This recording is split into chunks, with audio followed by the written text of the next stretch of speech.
right, Libra, air signs, Libra. I've shuffled these cards so much so you guys don't have to wait around for all of that. So set your positive intentions, Libra air sign, for this 2021 yearly tarot reading. So you want to set your intention, the messages that come through in these cards.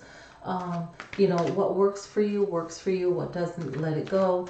And you use these divinations to help guide you. I always suggest to have a calendar and mark these special days and then the future videos of planetary alignments and how you can use them, regardless if they're your planetary signs. Checking with your birth chart, seeing where these alignments are, definitely help in your birth chart, and see if it happens to fall that year in the same house or the same sign. It's extra powerful that way. And just using it regardless, the positive aspects, and learning from the negative aspects as well.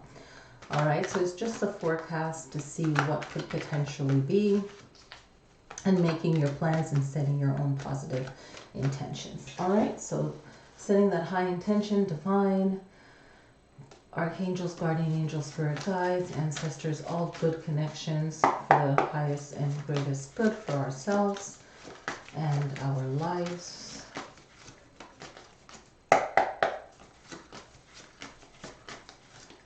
Setting the intention, Libra, reading for 2021, highest intentions.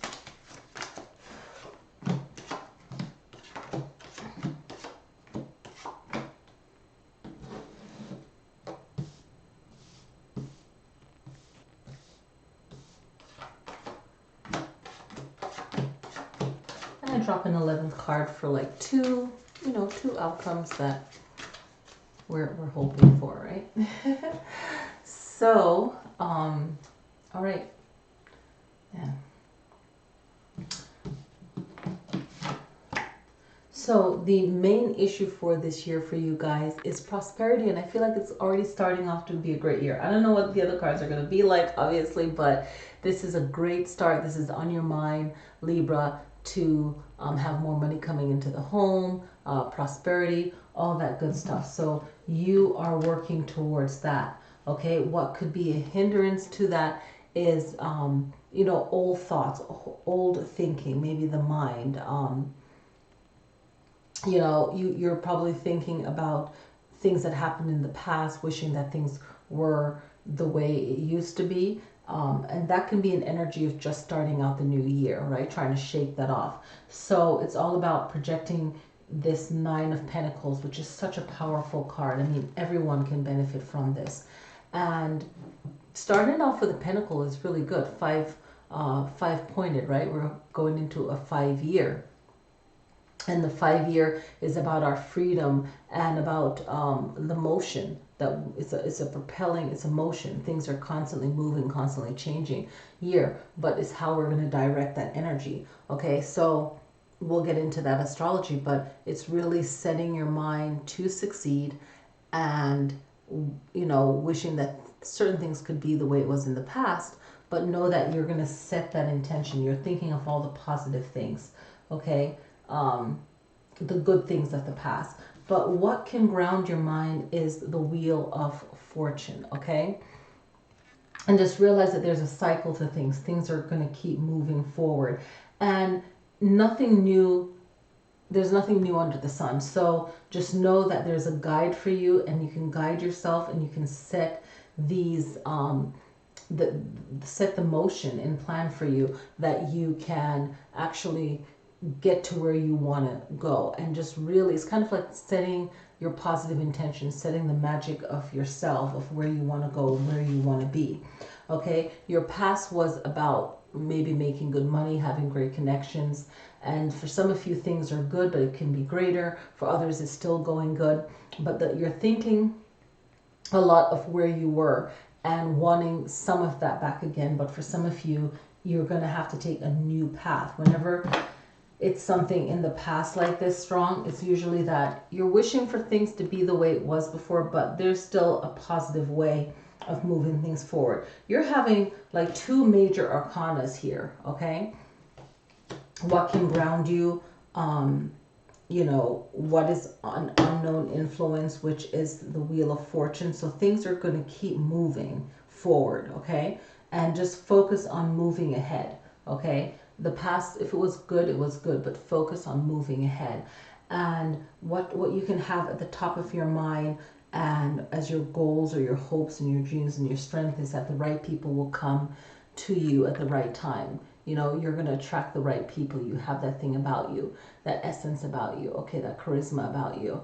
And you have a circle spiritually protecting you. You have people around you. You have your own winning vibe that you can actually make things happen.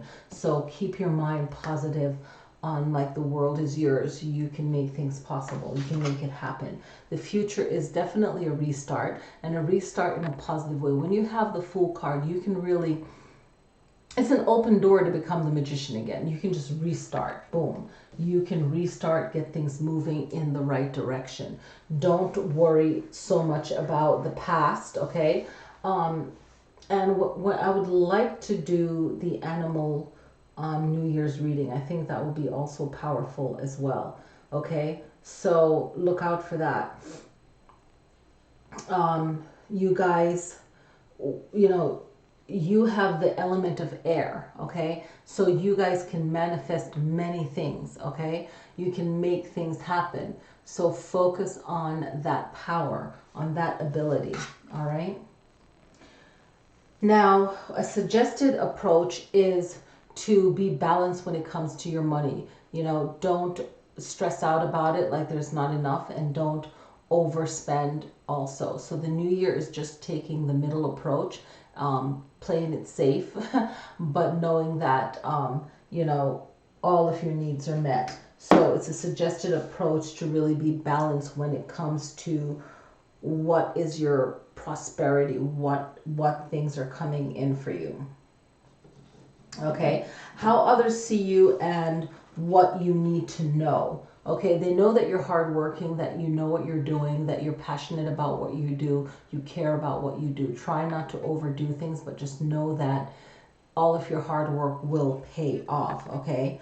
All of your work will pay off, and you have the fire within you for that. You have the drive, the passion for it. So that will be great for you. There's no need to fear anything. We have this reversed again. That's so funny that it came back reversed.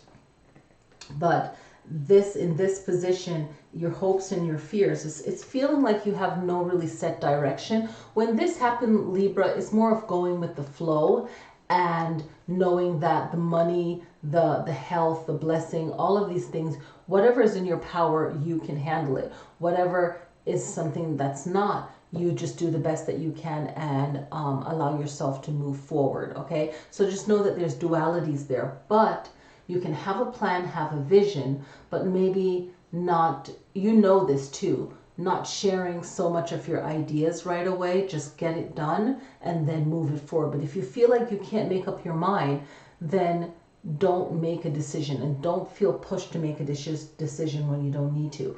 Preparing yourself for these Mercury retrogrades, even though you're not ruled by Mercury, okay?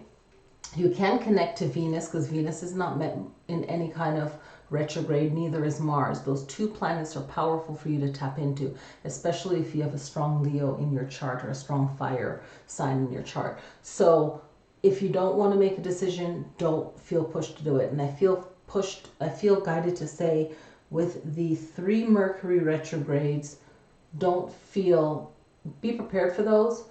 Make sure you're not rushing or agreeing to doing things around that time. Just be prepared. That's my message really for everyone. One of your main outcomes is, this one is reverse. So you can read it reverse. If you don't want to think of it as reverse, it's really opening your eyes and seeing things in a new way. Some of you guys are going to stick to your old ways of seeing things, and you'll feel more safer going that way, more of a Saturn energy, okay?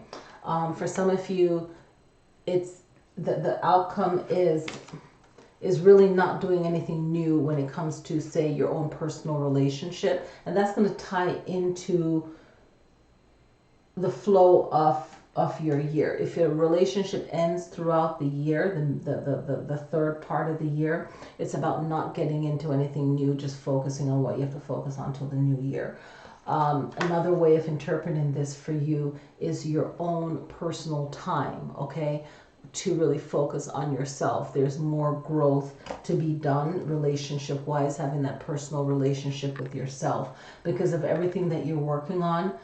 For some of you, it's just about resetting your own financial clock, your own personal space, your own happiness clock again, okay? And even if things are good or bad, it's still the energy of you resetting yourself this year and really looking ahead and seeing what 22 is going to be like, and 23. I'm stopping. I'm not going to say 2022, like it's just too much. 2020 and 23 is going to be like, right? So it's like saying that 10 times fast, but it's really you seeing what relationships are good for you and what relationships are not. And also, if you're not vibing with the person, you know, if you're just superficial with yourself or with someone else in a relationship, it's not going to work. So just think of it in that terms, okay? What planet or sign works best that you can easily learn from in 2021? And that's Leo, okay? And Neptune, okay? I want to say, yeah, that's Neptune, okay? Leo and Neptune. I want to say that's Neptune because I don't want to mess up. I'd rather not mess up, okay? So that's just me. I'd rather be correct. Yes, I know I'm correct. I'm always judging. So you can learn from Neptune to really think out of the box, be creative, and not worry about what anyone else thinks, and really go into your mind and really visualize what it is that you want and then make it happen. You can really do that. Visualize what you want, make it happen. That's the power of Neptune. The power of Leo is not worrying about other people's opinion. By spring, like last spring, some of you were supposed to do something that didn't work out. This spring and this summer, you can actually see if that can work for you, okay? And it will free up your mind. What planet and sign is harder for you to learn from or to work with, but there's still a lesson? Okay, I kind of stopped this one. I'm gonna roll it again. Oh, it landed on the same thing. Meant to be Capricorn and Venus, okay? So Venus is your planet to vibe with, to work with. So when it comes to love, relationship love, personal love, there's some battles there. We see it at the end of the year, but you know, or at the end of any kind of situation, is a relationship issue with someone else. Maybe they're blocking your spirituality, the love that they're giving you, whether it's a loving personal relationship or family or friend, right? Or a lover or partner.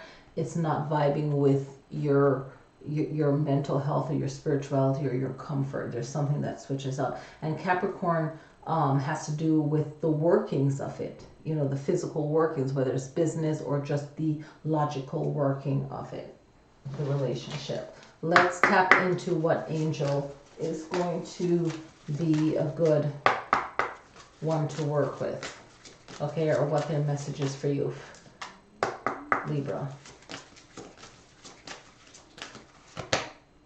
New beginnings. Thank you, angels, for opening up the doors to change. I am ready. Are you ready? It's like, I am ready for that new change.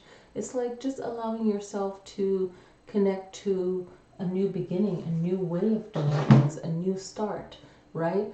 Letting things go that need to let go. And it's good to think of the past, because maybe that's where the happiness is. You're like, okay, this was happy, this was good. What can I learn from the past and then do it now because it worked back then? I can sprinkle a little bit of that in. And I feel like that has to do with the friction of Saturn and Uranus happening. But, you know, letting go of, that's a big lesson that we all have to learn, is how we can allow our freedom to work best for us and what we can let go of and step into a new, better direction, right?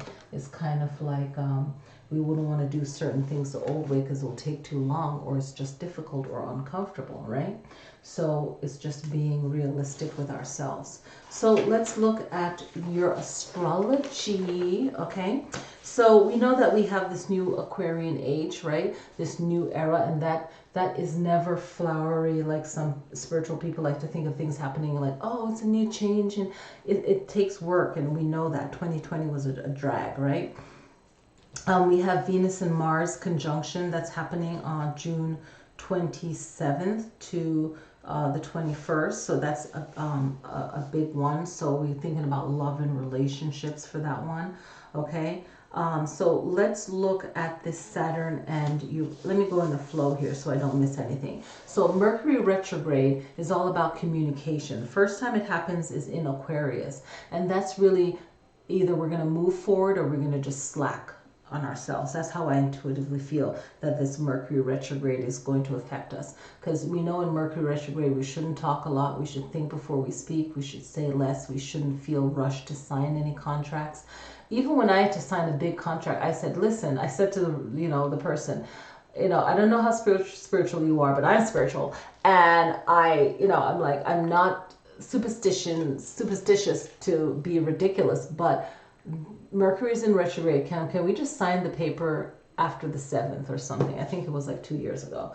And I was like, can we sign it? I know we have to sign it on the 7th or something like that, but I'm like, or before the 7th, something like that. But like, I just didn't want to sign it at that time.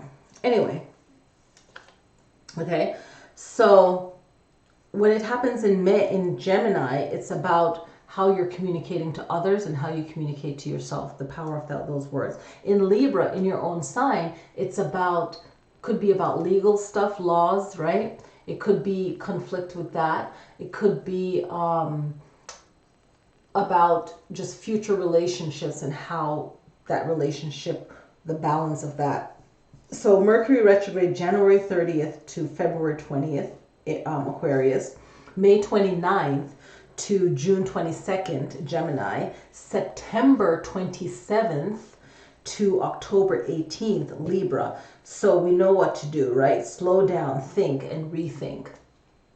Don't feel rushed. Get things done before the Mercury retrograde, the lunar solar eclipse, and for this Saturn Uranus square, right? So the lunar eclipse and the solar eclipse is big changes and quick changes, big changes, surprise changes. Okay, so a lot of cultural belief is not to go outside if you can see the eclipse in your area. You don't want to be outside in that energy because it's chaotic, and it's mainly for people who are just, you call them muggles, right? They just go about their life, they're not really spiritual, right? And they just they're just going about their life, and they don't protect their energy or, are aware of their surroundings, right? It's like the humans that are not as smart as animals. I don't know. They're just not aware. So, it's a lot of energy. Like the full moon is a lot of energy. The new moon is a lot of energy, especially the full moon is a lot of energy. And we notice a lot of big things happen on full moons, right? So with these eclipses, you just want to make sure that you are settled, you're not rushing. Now, the lunar eclipse happened on May 26th in Sagittarius, November 19th in Taurus, and the solar eclipse happened on June 10th in Gemini, and again in Sagittarius. The solar eclipse is happening December 4th in Sagittarius. So Sagittarius has a lunar eclipse and a solar eclipse. So if those are your special birthdays, two of those are special days that I know of. One of them is the day after a birthday that I know of, and the other one, is another day. But it's all like, if that's your birthday or a special day, which it wouldn't be yours because you're a Libra, but if it's a special day to someone, it's really about planning ahead and just making it as positive day as possible. And this year is a great year to do your feng shui. It's really needed. I mean, 2020 needed feng shui like crazy, and positivity as much as possible, right? And awareness. But this year, the year after a big chaos, it's really about being as organized as you can and being as ready as you can. These lunar and solar eclipses I feel is going to affect words strongly, law strongly, communication, and the way that we travel, okay? So, you know, Sagittarius is about travel, Taurus is about home, Gemini is about communication, and also Sagittarius is also about laws, okay, too, and philosophy, the way we think and how that projects the way we live by the power of words, whether, you know, it's spiritually or in the physical world, okay? Take a full,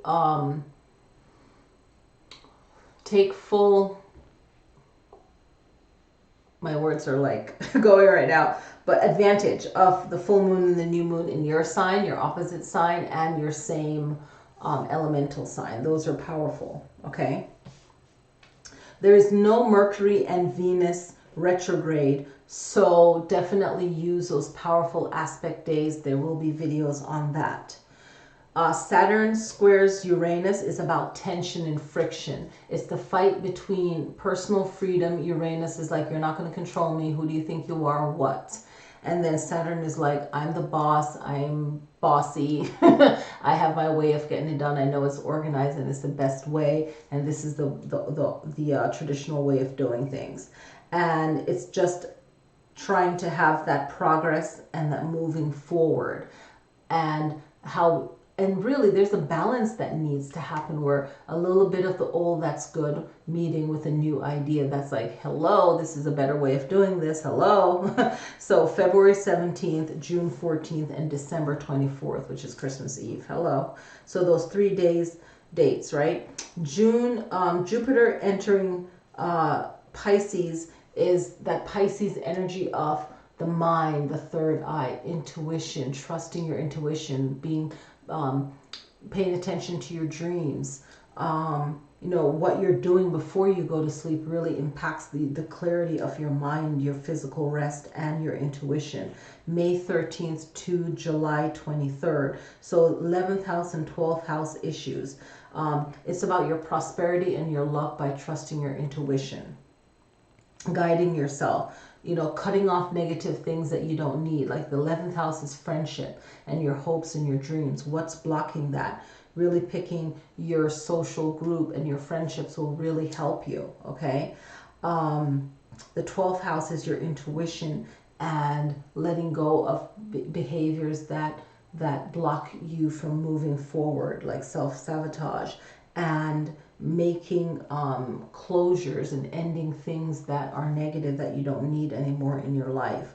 So Libra, just remember about that balance and remember that it's a 5-year. So it's the way that we're going to show and express our personal freedom, what we want, what we don't want. It's a strong year of that. It's a strong year of also keeping a balance and wanting to make changes and moving forward, okay?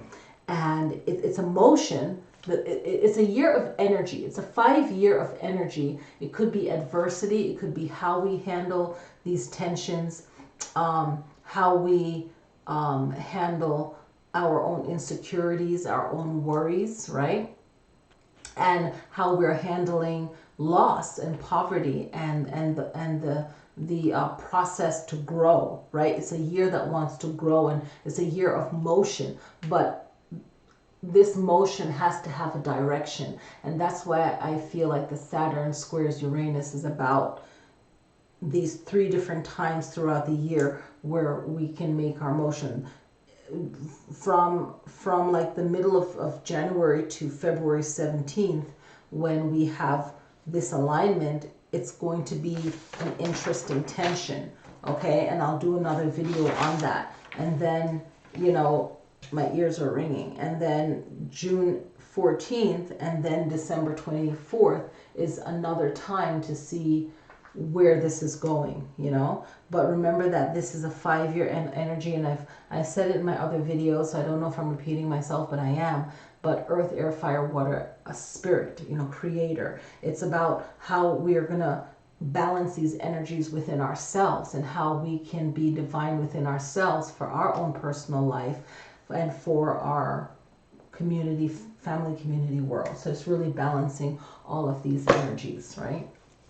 So I hope you guys enjoy the reading. Thank you guys for watching. Please click subscribe. Please click like. Thank you guys for watching the yearly videos. And I know some of you guys are probably binge watching all of the different New Year's videos to see which ones are, you know, probably the same, but, or which, you know, what resonates. But always trust your intuition, believe in yourself. Use these as a guide, and then make your own plans, and be flexible and be positive and be realistic and be strong. So it's all, you know, all positive vibes, right? The best we can. So thank you guys so much for watching, Libras. Have a beautiful, awesome year. All right, see you guys next time. Peace.